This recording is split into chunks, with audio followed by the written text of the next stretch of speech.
What a group of smart ones we have in front of me today. That's about as good as it comes. Up here, the brain power, the greatest power of them all, the brain power. Well, I'm thrilled to be here with so many tech leaders and luminaries as we take historic action to reassert the future which belongs to America, always has belonged to America. We just lost sight of it on occasion. And I just want to start by stating that we've just concluded our big trade deal with Japan and numerous other countries in addition, as you know. But on the Japan deal, because it was literally just signed, letter was just signed, it gives us a sort of signing bonus. So I'll bring it into sports talk, a signing bonus. Like you have signing bonuses too, I understand. Getting a lot of money, 100 million, that's not bad. But that's not as good as the signing bonus we got. We got a $550 billion signing bonus for the country. And we had the tariff at 25%. As you know, we had a tariff at 25%. And these are great people that we negotiated with, but we agreed to reduce it to 15 based on the fact that Japan has agreed for the first time ever to open up its country to trade so that all of our American businesses and business geniuses, including many in this room, can go out and do business openly and freely in Japan, a very rich and prosperous and profitable and wonderful country, frankly. And we will pay a zero tariff as we do business in Japan. So we're paying zero, they're paying 15. We're getting $550 billion. And to be exact, it's 90% of that, but we control the whole lot of it. And it's really been great. And they're very happy, and their stock market went up, and our stock market went up, and that's supposed to be the way it is. Ours went way up, and theirs went up. And we've made numerous other deals like that. But the opening up of a country is very important to us. We have numerous countries that have opened their doors, just made some incredible transactions, but we're going to have a very, very simple tariff for some of the countries. We have so many countries, you can't negotiate deals with everyone, so we'll have a straight, simple tariff of anywhere between 15 and 50%. A couple we have 15 because we haven't been getting along with those countries too well. So we just say, let's pay 50. And that's the way it is. But remember, we get countries that were closed, always closed. Everyone in this room would never remember any of them to be open. We've offered such a deal to the European Union where we're in serious negotiations. And if they agree to open up the union to American businesses, then we will let them pay a lower tariff.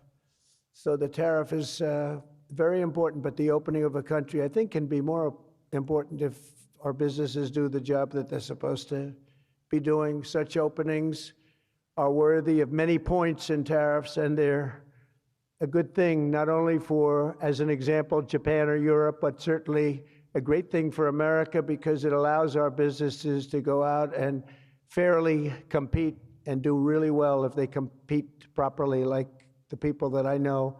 Everyone in this room practically I know has competed very successfully. I haven't seen any, and I know the losers just like I know the winners. I tell you, I don't see any of the losers here.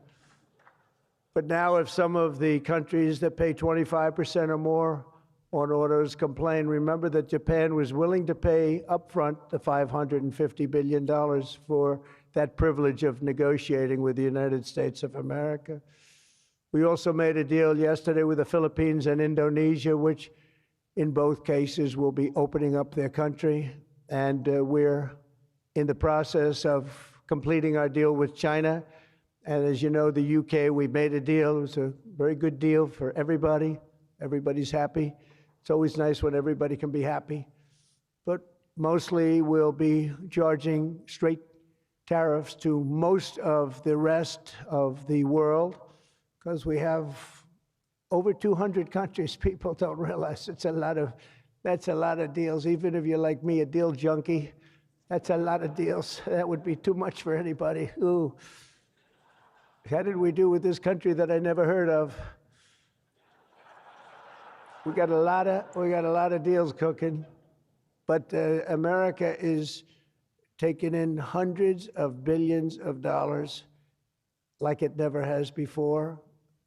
Investments into our country at the highest point ever in history, and we've just really been opened up for business for 3 of the 6 months. The first couple of months, we got ourselves all set, done a great job with our military, as you know. You saw that 2 weeks ago when you saw the way those incredible B-2s flew into Iran and took out an entire nuclear potential deadly force. But I want to thank some of the incredible people that I see before me, including White House AI czar David Sachs. He's been great for organizing this very important summit, and especially for putting it in D.C., where it's a little bit easier. I don't know if it's easy for you, but it's a hell of a lot easier for me. Along with his colleagues at the All In podcast, which is very good. I did that podcast a year and a half ago, and I said, this is something, it was pretty new, pretty raw. Everybody I knew saw that podcast. I said, well, he's got something pretty good. Who is that guy? He's a smart guy, by the way. I think if I ever get in, which at the time people were saying I had a shot, not as good a shot as it turned out. We won in numbers that nobody believes. We won every swing state. We won by millions and millions of votes, winning the popular vote. We won with the districts, as they would call them, 2,750 to 505. And that's why the map is almost completely red, except for a couple of little blue areas on each side of it. But it was a great experience, frankly, for me, and hopefully it's a great experience and been a great experience for our country, because they're saying we had the greatest 6 months that a president has ever had, the opening 6 months. And I'm not even sure, maybe 6 months, I'm not sure it's the opening, but let's call it the opening 6 months. It sounds a little bit nicer. I want to also say hello and thank to Chamath and his wonderful wife, Nat. Thank you very much for being here. Thank you very much. It was great seeing you again. Great couple. David Friedberg and even, as we know, Jason Calacanis. I say even. Thank you, Jason. Thank you, Jason. I appreciate that. Yeah, he's a good person. Thanks as well to the Hill and Valley Forum and our future Undersecretary of State, Jacob Hellberg. Good work. Good. Stand up, Jason.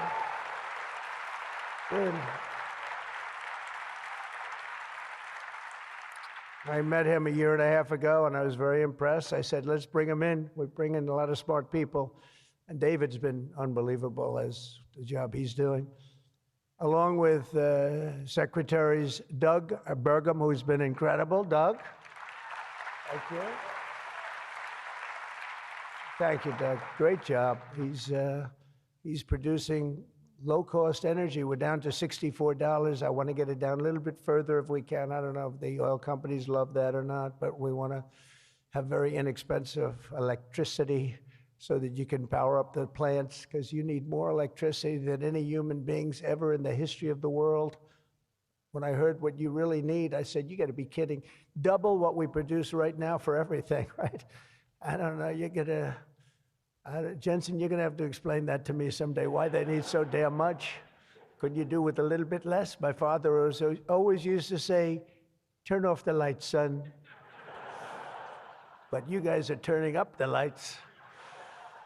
I want to thank Howard Lutnick for doing a terrific job. He was involved in the big deal that we just completed with Japan. Howard, wherever you are, Howard.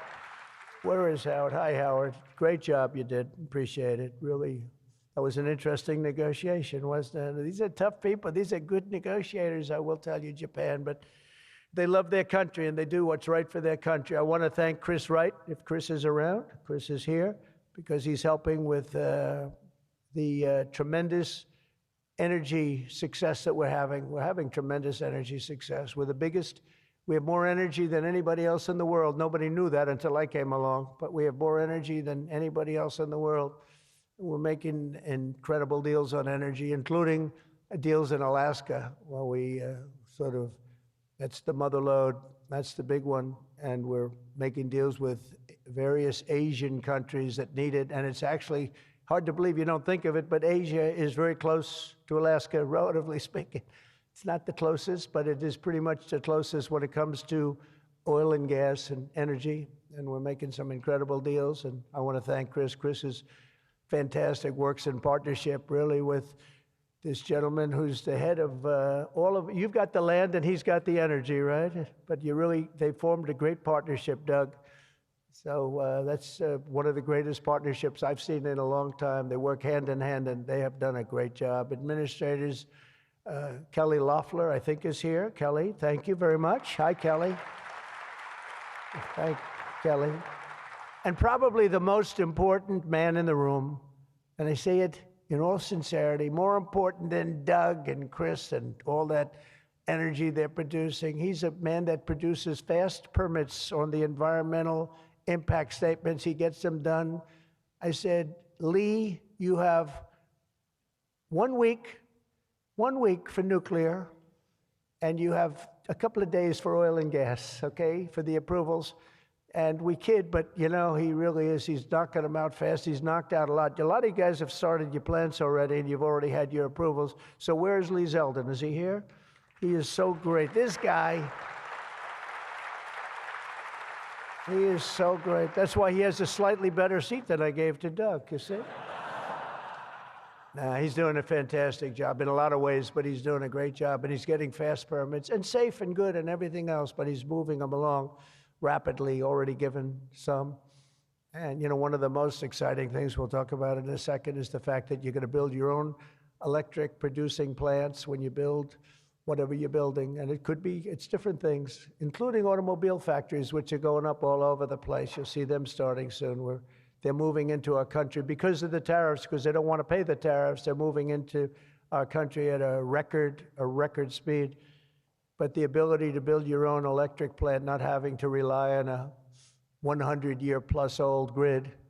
And then if you have electric capacity extra, you're going to sell it into the grid, make some money, but you'll sell it right back into the grid. Director of the Office of Science and Technology Policy, Michael Kratsios. Michael, thank you very much. Thank you, Michael. As well, it's supposed to be taking a vote right now, a big vote. Senator Ted Cruz. Is Senator Cruz here? Oh, look at my senator. Why aren't you voting? I think we lost David McCormick, who's voting. So is David here? Because you're supposed to be voting, Ted. I don't know. I'll tell you what, this man works hard. Ted works hard, and he works good. And a very special thanks to some of the top industry leaders here, including somebody that's amazing. I said, look, we'll break this guy up. This is before I learned the facts of life. I said, we'll break him up. They said, don't say, it's very hard. I said, why? I said, what percentages of the market does he have? Sir, he has 100%.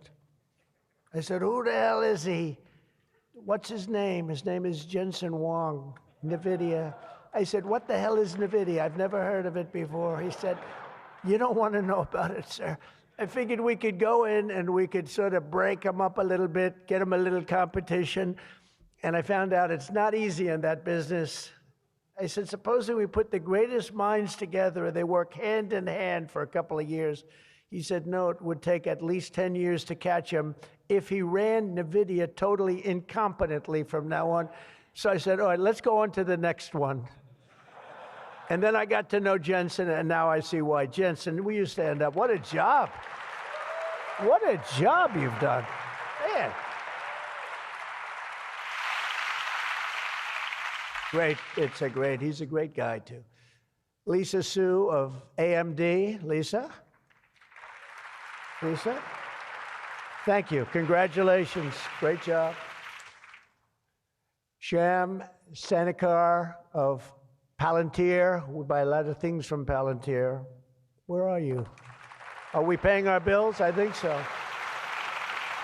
We just made a deal with the European Union where they're going to pay the United States of America 100% of the cost of all military equipment. They're going to ship it to the European Union, and then they'll distribute it, and much of it will go to Ukraine.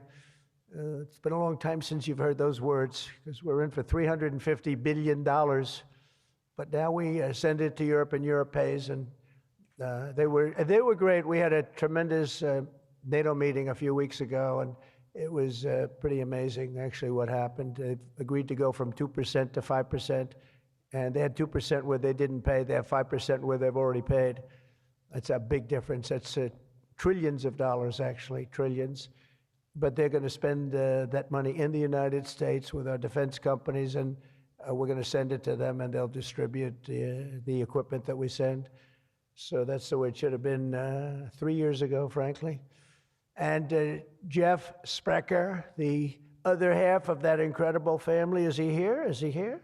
He's a fantastic guy, international, intercontinental exchange, and he's been a friend of mine for a long time, the husband of Kelly, who's really doing a good job. You are really doing a good job. Small business, which is actually big business if you add it all up, right? It's probably the biggest bank there is, but they call it small business, and she's done a fantastic job. Thanks, Kel. Say hello to Jeff. As we gather this afternoon, we're still in the earliest days of one of the most important technological revolutions in the history of the world.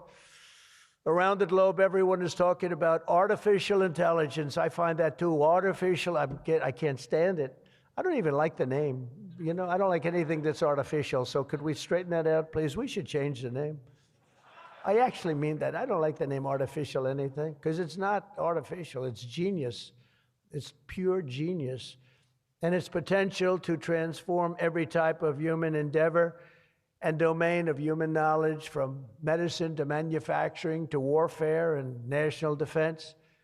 Whether we like it or not, we're suddenly engaged in a fast-paced competition to build and define this groundbreaking technology that will determine so much about the future of civilization itself, because of the genius and creativity of Silicon Valley. And it is incredible, incredible genius. Without question, the most brilliant place anywhere on earth. America is the country that started the AI race.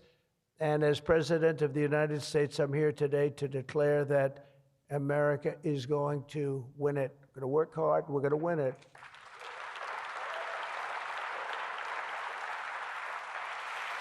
Because we will not allow any foreign nation to beat us. Our children will not live on a planet controlled by the algorithms of the adversaries advancing values and interests contrary to our own. We don't want to have contrary interests. We want to get along, and we'll get along with other countries. We're having a great relationship, as I told you, with those countries that we mentioned, with Japan and Indonesia and so many others. The European Union, we're getting along very well with China. A lot of respect for President Xi. We have a great relationship, and we'll see how it all works out. But we're getting along with countries it's really been pretty amazing, I will say that, and it's a good thing. It's a good thing, not a bad thing. So from this day forward, it'll be a policy of the United States to do whatever it takes to lead the world in artificial intelligence, such an important thing happening. This is really something that nobody expected. It just popped out of the air, and here we are. But we will defend our nation, our values, our future, and our freedom, and it will be really great. But what we really need to be successful is a very simple phrase called common sense, and that begins with a common sense application of artificial and intellectual property rules. It's so important. You can't be expected to have a successful AI program when every single article, book, or anything else that you've read or studied, you're supposed to pay for. Gee, I read a book, I'm supposed to pay somebody. And you know, we appreciate that, but you just can't do it because it's not doable.